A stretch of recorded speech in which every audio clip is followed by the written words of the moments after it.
نے اور یاد رکھنی ہے کہ یہاں پر جو معتزلہ فرقہ ہے اس کا بھی رد اللہ تعالیٰ نے فرما دیا ہے، یعنی اس آیت کریمہ کے اندر اس کا رد بھی ہے، کیونکہ اس آیت کے اندر یہ دلیل ہے کہ دنیا کے اندر خیر ہو یا دنیا کے اندر شر ہو، یہ اللہ تعالیٰ کے حکم کے بغیر نہیں ہوتی، اللہ تعالیٰ کے ارادے کے بغیر نہیں ہوتی۔ کسی کو کچھ نقصان پہنچتا ہے تو وہ ارادہ الہیہ کے اندر ہوتا ہے، کسی کو کوئی نفع پہنچتا ہے تو وہ ارادہ الہیہ کے اندر ہوتا ہے۔ لیکن معتزلہ فرقہ وہ اس کے خلاف جاتا ہے، وہ کہتے ہیں کہ خیر کے جو کام ہیں وہ اللہ تعالیٰ کی طرف سے ہوتے ہیں، اور دنیا کے اندر جو شر ہے، جو مصیبت ہے، یہ اللہ تعالیٰ کی طرف نہیں ہوتی۔ لیکن دیکھیں اللہ تعالیٰ کیا فرماتا ہے، یرید اللہ اللہ یجعل لہم حظا فی الآخرۃ، فرما اللہ کا ارادہ یہ ہے کہ ان لوگوں کا آخرت کے اندر ایسا ہی کوئی نہ ہو، یعنی یہ لوگ جہنم کے اندر جائیں تو یہ بات ارادہ الہیہ کے اندر شامل ہے۔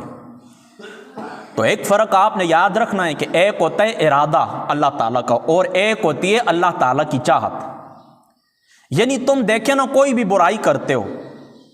اور اس برائی کے بدلے تم لوگ جہنم کے اندر چلے جاتے ہو، تم کوئی برائی کرتے ہو، اس برائی سے تمہیں نقصان پہنچتا ہے، تو یاد رکھیں یہ اللہ تعالیٰ کی چاہت نہیں ہے، یہ اللہ تعالیٰ کا ارادہ ہے۔ یعنی ارادے کے اندر تو تم آ جاتے ہو، لیکن اللہ تعالیٰ اس سے راضی ہے نہیں، ایسی کوئی بات بھی نہیں، اللہ تعالیٰ راضی اس بات سے نہیں ہے۔ یہ علم کلام کا بہت بڑا مشکل مسئلہ ہے، آپ نے اس کو ذہن کے اندر رکھنا ہے کہ کوئی شخص آپ کو یہ کہہ سکتا ہے نا، دیکھیں جی ہم کفر کرتے ہیں تو اس کا مطلب ہے اللہ تعالیٰ ہمارے کفر کے اوپر راضی ہے، بس ٹھیک ہے، تم نے کلمہ پڑھ لیا تو اللہ تعالیٰ اس کے اوپر راضی ہے۔ تو اگر اس طرح کی بات ہے کہ تم لوگ اللہ تعالیٰ کی مرضی یعنی حکم کے بندے ہوئے ہو، اس سے دائیں بائیں نہیں ہو سکتے ہو، تو پھر تو جنت اور جہنم کا سوال ہی پیدا نہیں ہوتا۔ یعنی جنت اور جہنم اللہ تعالیٰ نے بنائی ہے تمہارے ارادے کے اوپر، اللہ تعالیٰ نے جنت بنائی ہے، جہنم بنائی ہے، اور تمہیں ارادہ اللہ تعالیٰ نے عطا فرمایا ہے، تمہیں اللہ تعالیٰ نے قوت عطا فرمائی ہے، تمہیں اللہ تعالیٰ نے اختیار عطا فرمایا ہے۔ تو اس اختیار کو یاد رکھو، تم استعمال کرتے ہوئے جس وقت کوئی اچھا کام کرتے ہو، مثال کے طور پر میں آپ کو اس بات کی مثال بھی دے دیتا ہوں، بسم اللہ۔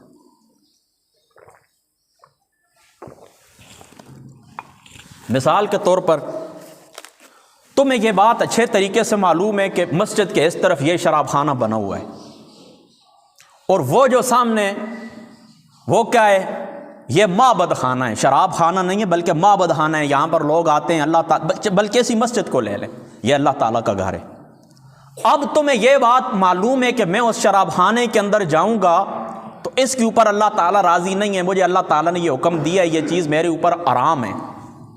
یہ چیز میرے اوپر، انما الخمر والمیسر والانصاب والازلام رجس من عمل الشیطان فاجتنبوہ لعلکم تفلحون، انما یرید الشیطان ان یوقع بینکم العداوۃ والبغضاء فی الخمر والمیسر ویصدکم عن ذکر اللہ وعن الصلاۃ فہل انتم منتہون۔ اللہ تعالیٰ کو حکم ہے، رب تعالیٰ کی ذات اقدس نے اس جگہ کو میرے لیے کیا کیا، حرام کیا۔ اب تمہارے پاس اختیار ہے، تمہیں اس طرح نہیں ہوگا کہ فرشتے آسمان سے اتریں گے تمہیں پکڑ کے زبردستی شراب خانے کے اندر لے جائیں، اس طرح بھی نہیں ہوگا، اور اس طرح بھی نہیں ہوگا کہ فرشتے پکڑ کر زبردستی اس گیٹ کے اندر تمہیں مسجد کے اندر لے، تمہیں اللہ تعالیٰ نے اختیار دیا ہے، اب تم نے سوچتے ہیں میں نے کیا کرنا ہے۔ اب دیکھو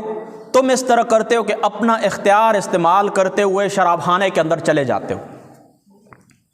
تو جس وقت تم قصد کرتے ہو، تم ارادہ کرتے ہو شراب خانے کے اندر جانے کا، تو اللہ تعالیٰ کی ذات اقدس اس فعل کو پیدا فرما دیتے ہیں، یعنی تم نے اپنا ارادہ کر لیا ہے وہاں پر جانے کا، تو اب کیا ہے، اللہ تعالیٰ کی ذات اقدس نے تمہارے اس فعل کو پیدا کر دیا، تم شراب خانے کے اندر قدم اٹھا کے چلے گئے، وہاں پر تم نے وہ چیز استعمال کر لی، اللہ تعالیٰ صاحب کی حفاظت فرمائے۔ تو یہ ہوا اللہ کے ارادے سے، لیکن تم نے کیا کیا، اپنا اختیار استعمال کیا، تو اس اختیار استعمال کرنے کے بعد اللہ تعالیٰ نے وہ فعل پیدا فرما دیا، لیکن ناراضگی کے ساتھ، یعنی تم اپنا اختیار استعمال کرتے ہوئے وہاں پر گئے تو ہو، لیکن اس کے اوپر اللہ تعالیٰ کی رضا نہیں ہے، بلکہ اللہ تعالیٰ بے نیاز، اللہ تعالیٰ فرماتا ہے میں کیا ہوں، غنی عن العالمین، اور میں بے نیاز ہوں، سب سے جاؤ جو مرضی ہے کرو۔ تو شان بے نیازی کے ساتھ اللہ تعالیٰ نے وہ فعل پیدا کیا جو تم شراب خانے کے اندر جا کے کرتے ہو، لیکن اس کے برعکس آپ اس طرح کرتے ہیں، کہتے ہیں نہیں اللہ تعالیٰ کی ذات اقدس نے مجھے روکا ہے، میں اس مقام کے اوپر نہیں جاؤں گا، یہ اللہ تعالیٰ کی ناراضگی ہے، کبھی بھی میں یہ کام نہیں کروں گا۔ تم اس طرح کرتے ہو کہ وہاں پر گیٹ کے اندر آ کر مسجد کے اندر آ جاتے ہو۔ اب جس وقت تم نے مسجد آنے کا ارادہ کیا، نماز نفل پڑھنے کا ارادہ کیا، تو جس وقت تم نے یہ ارادہ کیا نا، تو اللہ تعالیٰ نے یہ فعل پیدا فرما دیا اپنی شان رضا کے ساتھ، اپنی شان رضا کے ساتھ، اپنی شان رحمت کے ساتھ، خوشی کے ساتھ۔ تو یہ اب اللہ تعالیٰ کی چاہت ہے۔ فعل دونوں اللہ نے پیدا فرمائے، یاد رکھنا ہے آپ نے، لیکن اختیار آپ کا تھا۔ فعل دونوں رب تعالیٰ کی ذات اقدس نے پیدا فرمائے، لیکن وہ فعل اللہ نے پیدا فرمائے شان بے نیازی کے ساتھ، اور یہ فعل اللہ تعالیٰ نے پیدا فرمائے شان رضا کے ساتھ۔ بس اس فرق کو آپ نے یاد رکھنا ہے۔ دونوں باتیں اللہ تعالیٰ کی طرف سے ہوتی ہیں، لیکن انسان کو اللہ تعالیٰ نے ارادہ اور اختیار دیا ہے۔ اسی ارادے اور اختیار کو تم دنیا کے اندر کس طرح استعمال کرتے ہو، یہ تمہارا امتحان ہے اس دنیا کے اندر۔ یعنی تمہیں کوئی پوچھے نا کہ ہمارا امتحان اس دنیا کے اندر کیا ہے، تو تم نے یہی بتانا ہے ہمارا امتحان اس دنیا کے اندر یہ کہ وہ جو رب نے ہمیں اختیار دیا ہے اس اختیار کو ہم کس طرح استعمال کرتے ہیں۔ بس یہ چیز آپ نے ذہن میں رکھنی، اور یہ بڑا مشکل مسئلہ تھا، میں نے بڑے آسانی کے ساتھ آپ کو سمجھا دیا۔ امام اعظم ابو حنیفہ رضی اللہ تعالی عنہ جیسے شخصیت بھی فرماتے ہیں، آپ فرماتے ہیں اس تقدیر کے مسئلے نے مجھے تھکا کے رکھ دیا ہے۔ حضرت مولا مرتضیٰ مشکل کشا علی المرتضیٰ رضی اللہ تعالی عنہ، آپ فرماتے ہیں یہ تقدیر بڑا گہرا راز ہے، بڑا گہرا سمندر ہے، اس کے اندر نہیں اترنا، بچنے کی کوشش کرو۔ تو یہ بہت مشکل مسئلہ ہے تقدیر کا، لیکن سادے سے الفاظ کے اندر آپ نے یہ بات ذہن کے اندر رکھنی ہے، ٹھیک ہے، جو میں نے ابھی آپ کو بتا دی۔ آگے بڑھیے، اللہ تعالیٰ فرماتا ہے آگے